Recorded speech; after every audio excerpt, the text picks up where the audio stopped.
Hello दोस्तों, हमारे YouTube channel में आपका स्वागत है। जैसा कि आप सभी को मालूम है कि वर्ग 2 चॉइस फिलिंग प्रारंभ हो चुकी है और साथ में वर्ग 2 के अभ्यर्थियों को चॉइस फिलिंग का जो है करने का मौका दिया है विभाग ने।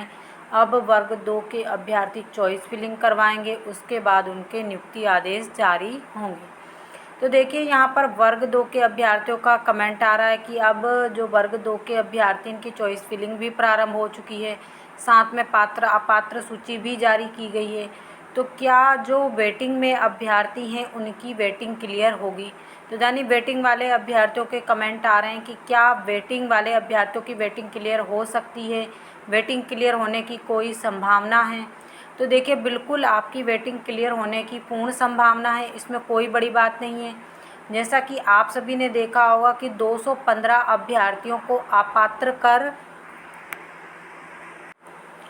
विभाग ने भर्ती प्रक्रिया से बाहर किया है। तो पहले तो आप ये मान के चलिए 215 जो पद खाली हुए हैं उन पर वेटिंग अभ्यर्थियों की वेटिंग क्लियर होगी, यानी 215 अभ्यर्थियों की वेटिंग क्लियर तो पक्का आप बिल्कुल मान के चलिए, उसको तो कोई अब हटा ही नहीं सकता है। अब यहाँ पर दूसरा चलते हैं, देखिए क्या केवल 215 ही अभ्यर्थियों की वेटिंग क्लियर होगी? इस प्रकार के भी सवाल आएंगे तो उनका भी जवाब आपको इसी वीडियो के माध्यम से मिल जाएगा। तो बिल्कुल नहीं, ऐसा कुछ नहीं होने वाला कि 215 ही अभ्यर्थियों की वेटिंग क्लियर होगी, इससे ज़्यादा ही अभ्यर्थियों की वेटिंग क्लियर होगी। तो सबसे पहले आपको ये देखना है कि आपकी मेरिट लिस्ट जो है वो कितने अभ्यर्थियों की जारी की गई थी।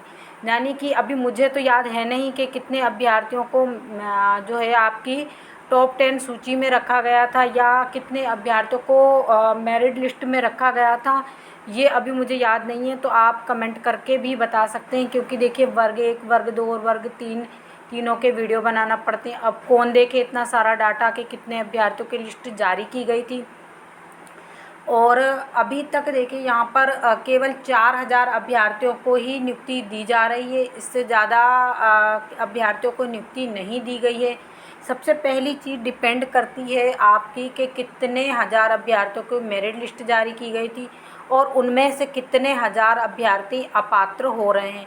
तो देखिए अभी तक 215 अभ्यर्थियों की लिस्ट जारी की गई है। अगर विभाग जैसे कि जितने आपके पद हैं 9000 10,000 पद हैं, उन सभी पर अगर अभ्यर्थियों की काउंसलिंग करवाता है तो आप ये मान के चलिए उनमें से 2-3 हज़ार अभ्यर्थी तो आपके जो डॉक्यूमेंट्स वेरिफिकेशन है उसी प्रक्रिया में ही बाहर हो जाएंगे। वैसे भी विभाग ने अभी जितने पद निकाले हैं उन सभी पर वेरिफिकेशन नहीं करवाया होगा, क्योंकि विभाग कुछ पद बचा कर रखता है। उसके बाद क्या होता है, जब आपकी सेकंड काउंसलिंग होती है तो जितने अभ्यर्थी अपात्र होते हैं उनमें से उन पदों को और जो पद उन्होंने बचा कर रखे हैं उन पर सेकंड काउंसलिंग करवाई जाती है। तो इस प्रकार से आपकी जो वेटिंग लिस्ट है वो क्लियर होती है। यानी कि जो आप वेटिंग में रहते हैं, कुछ उन अभ्यर्थियों को वेटिंग में लिया जाता है और जो विभाग ने पद बचाए हैं, और कुछ जो अभ्यर्थी भर्ती प्रक्रिया से बाहर हुए हैं उन पदों पर उन सभी पदों को मिलाकर ही आपकी वेटिंग क्लियर होगी। पहले तो हमें इंतज़ार रहेगा आपके कमेंट का। अब दूसरी बात, यहाँ पर अभ्यर्थियों के कमेंट आएंगे, क्या 215 ही अभ्यर्थी बाहर हुए तो 215 पर ही वेटिंग क्लियर होगी? बिल्कुल नहीं, ऐसा नहीं होने वाला है। इससे अधिक अभ्यर्थी, अभी तो क्या है ये पात्र अपात्र की लिस्ट आई है, इसके बाद जब तक आप अभ्यर्थियों की ज्वाइनिंग नहीं हो जाती तब तक तो और भी अभ्यर्थी भर्ती प्रक्रिया से बाहर हो जाएंगे। बहुत सारे अभ्यर्थी ज्वाइनिंग नहीं लेते हैं, क्यों? क्योंकि अभी क्या है, ये चॉइस देखिए, भले ही उनका नाम उन्होंने डॉक्यूमेंट्स यहाँ पर समझने की एक कोशिश कीजिएगा, भले ही उन्होंने क्या है डॉक्यूमेंट्स वेरिफिकेशन में भाग लिया, उस समय क्या, जैसे कि मान लीजिए आपका मार्च अप्रैल जब भी आपका डॉक्यूमेंट्स वेरिफिकेशन हुआ होगा उस समय उन्होंने डॉक्यूमेंट्स वेरिफिकेशन में भाग लिया और उसी समय उन्होंने किसी और भर्ती का एग्ज़ाम भी दे रखा है। जैसे अभी पुलिस विभाग का और आपका सूबेदार, सब इंस्पेक्टर, इंस्पेक्टर, इनका भी रिज़ल्ट आ चुका है। अगर मान लीजिए कुछ अभ्यर्थी ऐसे होते हैं वहाँ पर उनकी अच्छी रैंक आई है तो वो पुलिस विभाग ज्वाइन कर लेते हैं, कुछ एसआई, कुछ सब इंस्पेक्टर, इंस्पेक्टर, इन पोस्टों पर भी ज्वाइनिंग ले लेते हैं। और कुछ का मेडिकल और कुछ का जैसे नर्सिंग हो गया, इधर उधर भी सिलेक्शन हो जाता है। तो वो क्या करते हैं, उस समय तो उन्होंने डॉक्यूमेंट्स वेरिफिकेशन करवा लिया होगा, लेकिन ज्वाइनिंग लेने नहीं आते हैं।